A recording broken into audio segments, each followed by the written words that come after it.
Para celebrar sus 5 años, Gallery Weekend Santiago presenta un ciclo de entrevistas de colección llamado El arte lo dijo primero, una revisión a lo mejor de la escena artística contemporánea. Gallery Weekend Santiago. Destruyendo la convivencia, despojándola de su integridad afectiva hasta reducirla y dejarla como una ausencia plena en la forma de apariencia.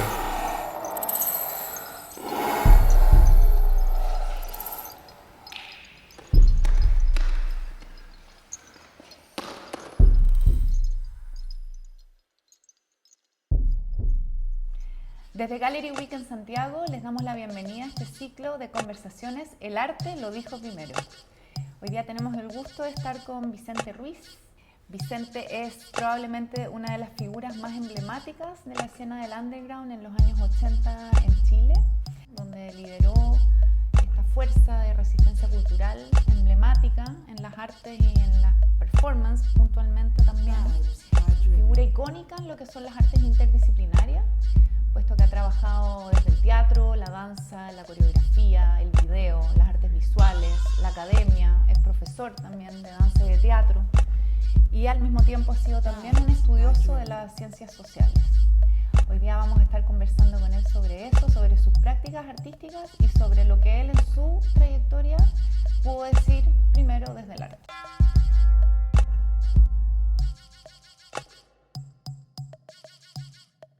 Bueno, Vicente, nosotros muchas veces hemos conversado sobre tu camino, tu trayectoria, donde siempre había una visión y un estar al servicio de la experimentación y esta vocación, esa suerte de estar siempre probando, explorando.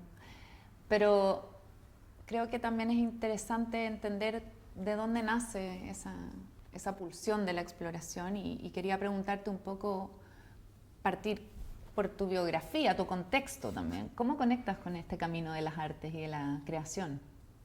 Bueno, el arte como que entró en mi vida de una manera así formalmente estando yo muy grande, ¿no? Porque en mi familia no habían artistas, nunca conocí a un artista, ¿no? Entonces, lo que no significa que no supiera el arte, porque tenía mucho acopio de literatura de parte de mi familia, ¿entiendes? Pero así como escénico, era como que no conocía a nadie, solo un bailarín de flamenco de mi pueblo, ¿no? ¿Entiendes? Entonces,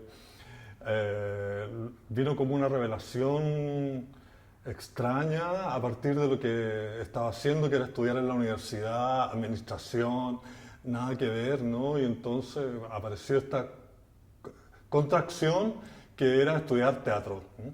Y entré a la Universidad de Chile y ahí conocí, y lo había conocido un poco antes, entramos en una gran relación al que sería mi primer mentor, que era Óscar Estuardo, que era un dramaturgo experimental y que me presentó a Antonín Artaud, el poeta, que fue la persona que volcó toda mi visión del arte contemporáneo, ¿no? Con la idea de que la vida no está separada de la obra, ¿ya? Y entonces al final tú no haces obra, sino que la suma de las obras, la vida es tu obra, ¿entiendes? Entonces eso es como lo que pasó con eso y eso revolucionó en mí y me llevó como a otros aspectos, como que el actor no representa, hace, la razón de existir no ha sido encontrada, hartas cosas que la verdad yo lo traducía en forma espontánea, escénica o visual, tanto que yo me fui de la universidad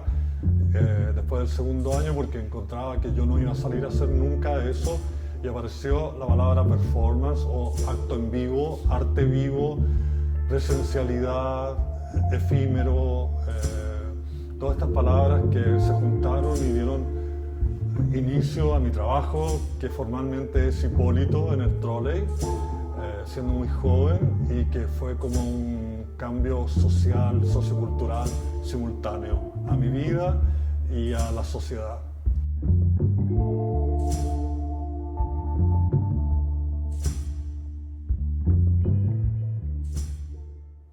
Y ahí empiezas a conectar entonces con el cuerpo como soporte, como se puede entender desde lo performático y bueno, desde quizás el campo más de las artes visuales, porque está el cruce entre lo escénico y lo visual. Tú eres una bisagra entre las dos prácticas, ¿no? Claro. ¿Cómo aparte del contexto social en ti como artista, cómo se va dando ese proceso? Sí, mira, hay algo increíble que justo va a pasar en estos días que tengo que grabar en una playa una película, ¿no?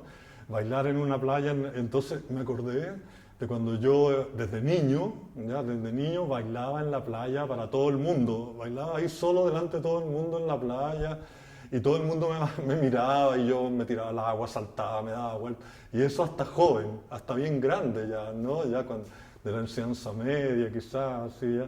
Y entonces hay algo que está en la danza, ¿no?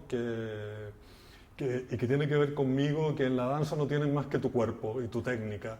Y entonces yo no sabía que estaba en la danza ahora de viejo, pero en ese minuto como que lo vivía, ¿no? Y entonces esta presencia en el momento, que no tienes más que tu cuerpo, es realmente la base de todo. Entonces era como una precariedad histórica fuerte, el año 80, 81, 82, 83, 84, 85, 86, 87, 87 ya cambió todo, ¿no? Entonces una precariedad en la que solo tenía yo mi cuerpo y mis palabras y mi danza, y al final eso fue como lo que se hizo la ley de mi vida, o sea, como en el fondo, si estuviera cesante, absolutamente sin trabajo, solo me queda una cosa, bailar, porque es lo único que no necesita de nada, ¿entiendes? Solo a mí mismo. Entonces eso me llevó como en este espacio histórico a pensar que solo teníamos el cuerpo y eso es lo que teníamos que hacer presente, luego de una desaparición histórica, política, no solo de la cultura, sino de los cuerpos, que habían ocurrido en el periodo anterior y sigue ocurriendo, pero no con la misma fuerza que en los años 75 al 80, ¿no? En que desapareció mucha gente. ¿Y cómo es tu visión respecto a lo político en el arte en ese sentido? O, bueno, arte y política, y cuando el contexto de alguna manera igual termina siendo un conductor de las narrativas de las obras, ¿no? Claro, yo creo que el arte puede contener lo político, pero el arte en sí mismo no es un acto político, porque es un acto subjetivo, desinteresado. Si tú estás solo, por ejemplo, y nadie más te va a seguir y quiere escribir tus poemas, como Emily Dickinson, encerrada en una pieza, o Gabriela Mistral cuando joven también, que estaba metida en unos cerros así, escribiendo poemas, sin haber visto el mundo, ahí no es político, no es personal. Y esa perseverancia creo que a veces toman los elementos de la sociedad, la mayoría de las veces los toma, ¿ya?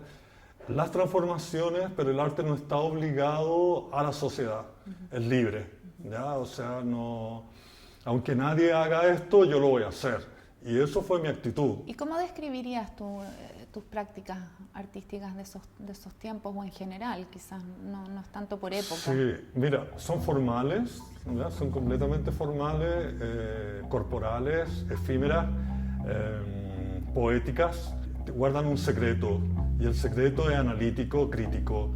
Por ejemplo, Medea, que es una de las performances, ¿no? Del año 85, y entonces Medea, el hombre de la tragedia griega, tiene que elegir entre dos mujeres, una que es la mujer con la que anda, que es una poeta, loca, bruja, maga, guapísima, que es María Callas, ¿no? En la película, ¿no? De Pasolini, ¿no? Y entonces aparece la rubia hija del rey, y entonces él tiene que elegir entre la hija del rey, que es su camino político y de poder, o esta mujer que es la maga, la poeta, pero son puros problemas, ¿no? Pero es la vida, ¿no? Y entonces él elige su camino político y se casa con esta mujer y abandona a la otra, y la otra mata a los hijos y toda una historia. Entonces era lo mismo que estaba ocurriendo en el año 85 en Chile, que se estaba eligiendo entre una sociedad neoliberal de poder, de pasar al poder, o de seguir lo que el arte estaba dando en ese minuto como pregunta, ¿no? y la sociedad toma la industria. Entonces el arte pasó de la artesanía a la industria. Entonces los músicos se volvieron músicos de sello, de CD, de videoclip, de película, de donde graban ellos, de estudios de grabación, etcétera, del comercio, los comerciales. Lo mismo pasó con la música, con los cineastas, con los poetas, redactores de ideas, con los artistas visuales, entraron en la publicidad y ahí se fueron, y ahí estaba la droga, y ahí desapareció mucha gente del arte, y la sociedad perdió también a todos esos artistas. Y que entonces se vuelve una sociedad infantilizada, propensa, obediente al consumo, ya nada más, o sea, a la deuda. Y entonces se cumple la sociedad capitalista como tiene que ser. Vicente, y siguiendo en la línea como de esos años, aunque avanzamos un poco, quiero llegar al tema de tu vínculo con el pueblo mapuche, con todo el legado y la sabiduría ancestral que hay ahí, porque tú tuviste varias formas de trabajo con ellos. Vamos a llegar a la hora del 92 en el Bellas Artes, pero antes, ¿cómo se da ese vínculo tuyo? Y a propósito de El arte lo dijo primero, es que está también esta pregunta, como ¿en qué momento empiezas a trabajar con los mapuches? Sí, mira, fue un descubrimiento, así como el arte entró en mi vida tardíamente, la danza misma, porque empecé a estudiar danza después de 20 años, después de los 20 años, no formalmente. Y yo iba generalmente a San Pedro de Atacama cuando no era turista, ¿no? Era como un pueblo perdido, como un descubrimiento, nadie lo conocía.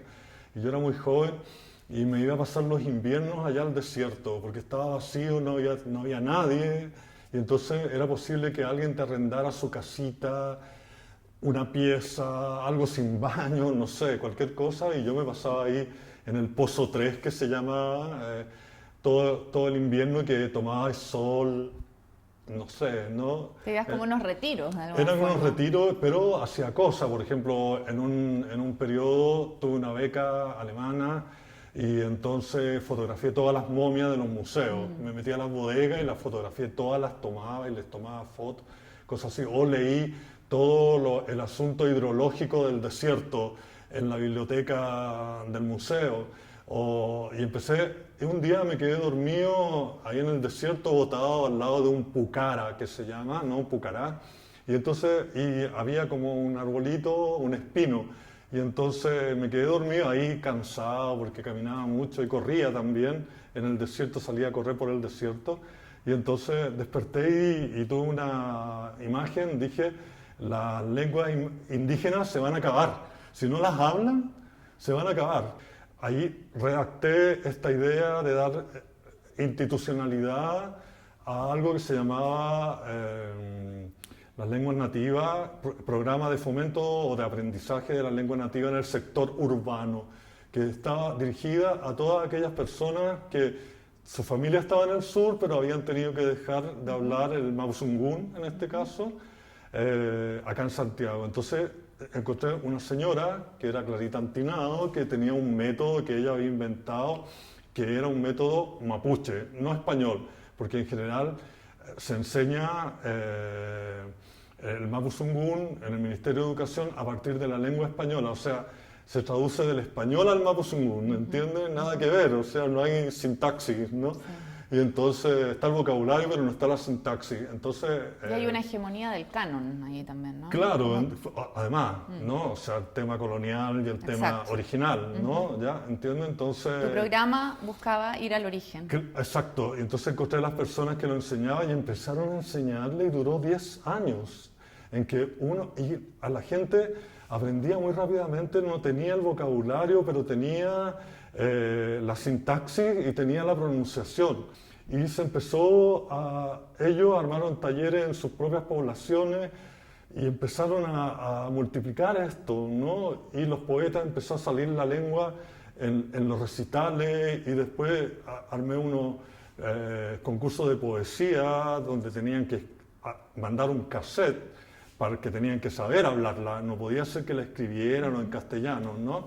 Y entonces fue maravilloso y aparecieron todos los poetas, jóvenes por lo menos, y fui conociéndolo y luego fue en Mapudungun, en Rapa Nui, ¿ya? Y en Aymara. Y ese fue el más grande regalo que tuve en mi vida, ¿no? O sea, podríamos decir que implementaste, diseñaste y visualizaste y ejecutaste una forma de aprender las lenguas originarias, de transmitirlas. Yo aprendí Mapudungun durante 10 años. ¿Y aprendí hablas la todavía? lengua, claro. ¿Todavía la hablas? No, no la hablo, no tengo con quién hablar Bueno. ahora, pero la manejo, puedo escucharla, ¿no? Ya, Puedo perfecto. escucharla y entender lo que está pasando, leer un poema, todo, pero yo tengo mucha facilidad para los idiomas también, entonces sé varios idiomas, pero después se me olvidan, pero después los recupero. Me es muy fácil aprender idiomas, ¿no? Vicente, entonces en este proceso que nos acabas de relatar, ocurre el hecho el año 92 de esta performance en el Museo de Bellas Artes, donde hay una comunidad mapuche, donde están las mujeres protestando contra el Alto Biobío, por el tema del agua. O sea, realmente temas que hoy día son totalmente visibles y que están muy vigentes. Tú ya estabas en el 92 totalmente conectado con eso. ¿Cómo pasa lo del Bellas Artes? Bueno, así como del año 85 estaba reflexionando sobre este paso al neoliberalismo y a una sociedad como la vemos hoy día, digamos, esta reflexión también me llevó a como abrir espacio donde hubiera, ¿no? Entonces, en el museo, si yo estaba invitado, tenía que llegar con lo que estuviera a mi alrededor, ¿no? Y en ese sentido había conocido una comunidad de Peñalolén y de Quinquén, del Alto Biobío, entonces yo tenía que hacer mi performance, que era a la vez un desfile de moda, de ropas que yo hacía, que eran ropas de escultura, piezas únicas, y yo los invité a ellos a darle sentido a esto, porque ya, o sea, la Patricia en una cruz, los modelos, yo mismo, con ellos, tocando y con los carteles, con los niños, con adultos, las ñañas, ¿entiendes? Como las señoras adultas y tocando. Entonces eso fue para mí un momento, un hito de mi vida en que se juntó la performance, los pueblos originarios, la plástica, ¿no? En una sola performance, ¿ya? Y ahí habían otros símbolos, estaba la bandera, Estaba la y bandera estaba también la y estaba Patricia la cruz. bajándose Claro, de la cruz, sí, Patricia Rivadeneira, que era tu colaboradora, bueno, Sí, hasta el día de hoy. claro, sí. Cristo se baja de la cruz, ¿no? En el año 92 era como que ya había pasado la dictadura, teníamos que hacer algo para seguir viviendo, ¿no? Que no significara posponer la justicia de lo que tenía que ajusticiarse, digamos, ¿ya? Pero también teníamos que tomar nuevos proyectos sociales o de sociedad, ¿no? Entonces, el bajarse de la cruz significaba dejar el dolor, nuestros dolores, como divorciarse del dolor, separarse del dolor, amplificarse hacia otros aspectos. Y ese cambio para mí fue muy, muy largo, se demoró muchos años, como 20 o 30 años. Vicente, en línea con todo el trabajo de vínculo profundo que tuviste y tienes con el pueblo mapuche y todo el tema del lenguaje, el rescate que has hecho, ¿cómo es para ti hoy día, en el 2021, ver a Elisa Loncón como presidenta de la Convención Constituyente y que además esté hablando en Mapudungun en las reuniones, en las redes sociales, etcétera? ¿Qué te pasa con eso? Sí, qué buena pregunta, porque tiene muchos aspectos importantes para mí. Que se haya hecho el saludo en Mapudungun, digamos, para toda la sociedad y que mucha gente lloró, mucha gente, otras se enojaron, hay que decirlo, ¿no? Tal vez menos, digamos menos, ¿ya? Pero que son los mismos que se enojaron hasta ese día, ¿no? Ya siempre. Yo leía así, pero listas de gente en Facebook que estoy llorando,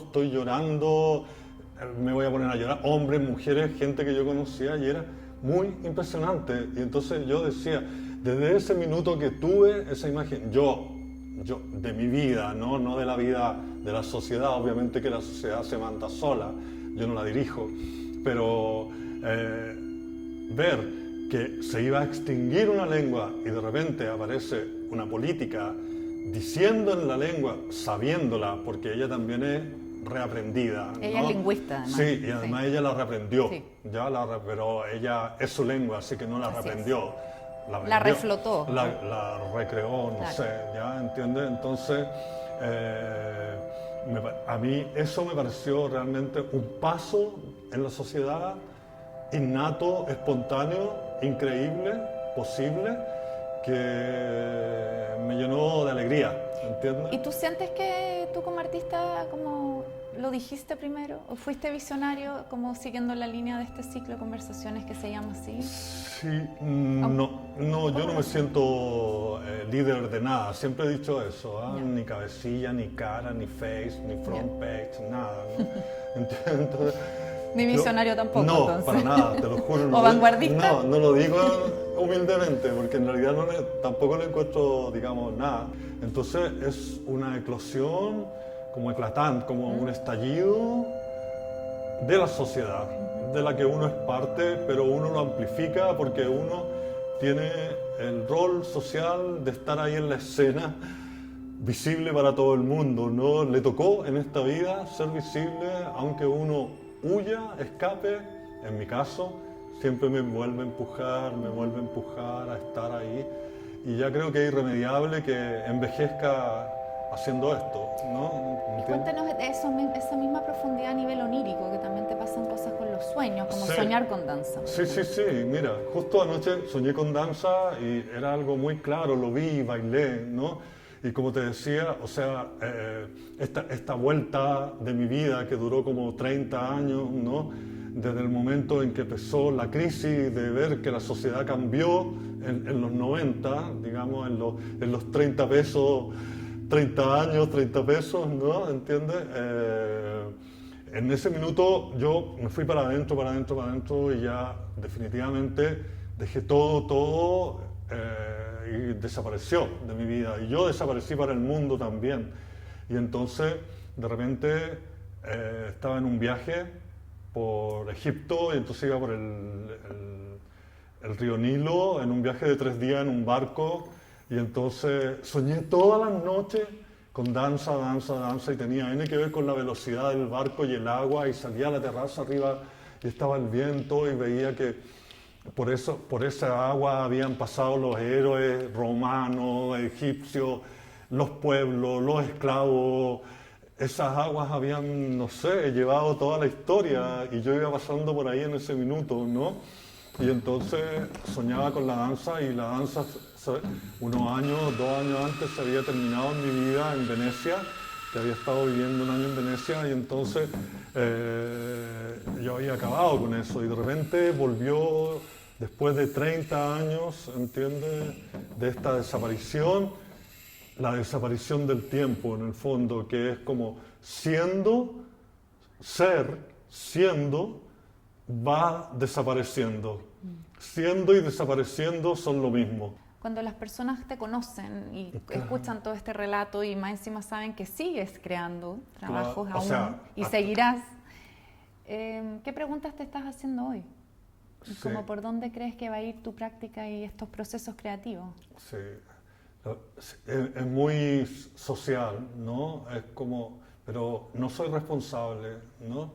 Pero cómo realmente tomamos en serio esta desaparición de la sociedad, ¿no? De la especie humana, del ser humano, ¿no? Y de la humanidad también. Como en términos de la autodestrucción. Exacto, Ya. ¿cómo le damos vuelta a eso? ¿Cómo puedo no sentirme responsable de avisar una y otra vez que eso está ocurriendo?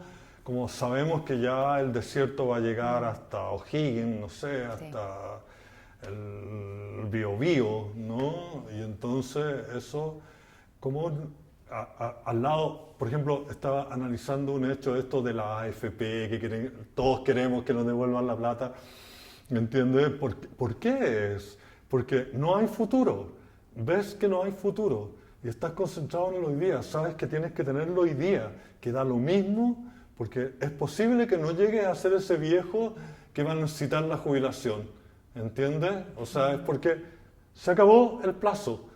Y es hoy día tienes que amar, hoy día tienes que odiar, hoy día tienes que cambiarte, hoy día tienes que comprar, hoy día tienes que votar, hoy día tienes que limpiar, ensuciar, enfermarte, salvarte. Hoy día, porque es muy probable, todo indica que todo va para allá, para la destrucción, al caos, ¿no? Menos mal que las plantas van a salir de nuevo, ¿no? Ya, o sea, y algunos animales se van a salvar y es posible que en 1.000.000 de años de nuevo aparezca algo.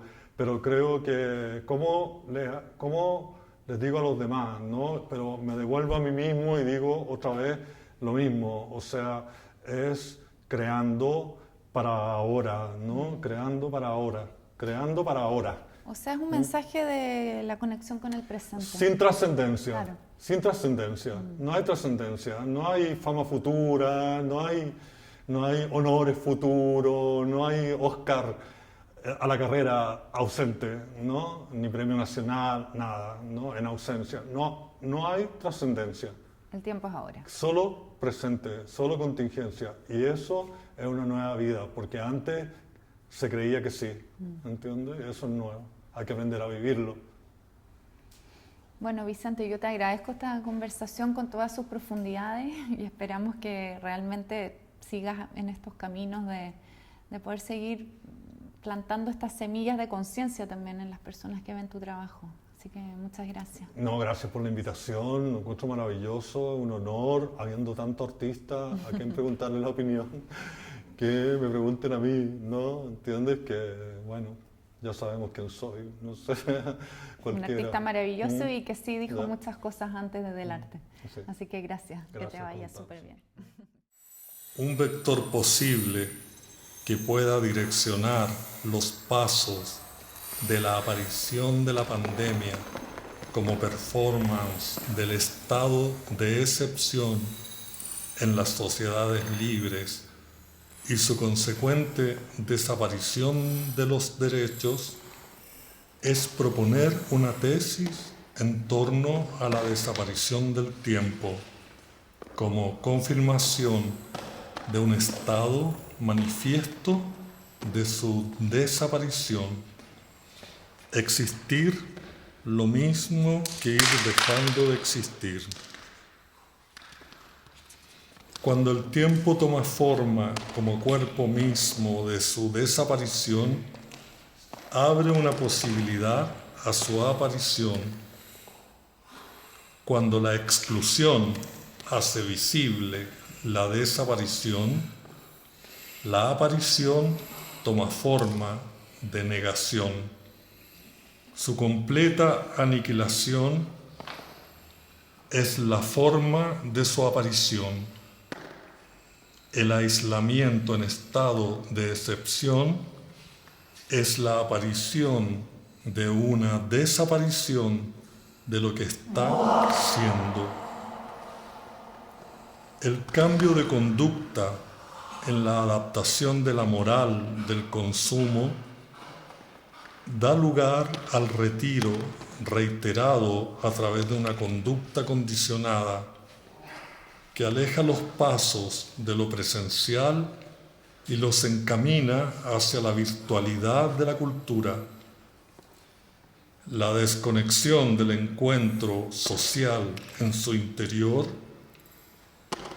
entrega evidencias de un crecimiento sobrepoblado de imágenes inmediatas por medio de la insistencia de nuevas estrategias del poder que con su lenguaje de imposición y convicción impulsa automáticamente, ve la manera de acentuar su naturaleza artificial para hacerla parecer aceptable y cotidiana. La desaparición de los componentes mismos que fueron hasta hace muy poco una especie de piel de contacto entre la intersección directa de la presencia, rozando los movimientos de la vida en común entre personas, tuercen su expresión Para celebrar sus 5 años, Gallery Weekend Santiago presenta un ciclo de entrevistas de colección llamado El arte lo dijo primero, una revisión a lo mejor de la escena artística contemporánea. Gallery Weekend Santiago.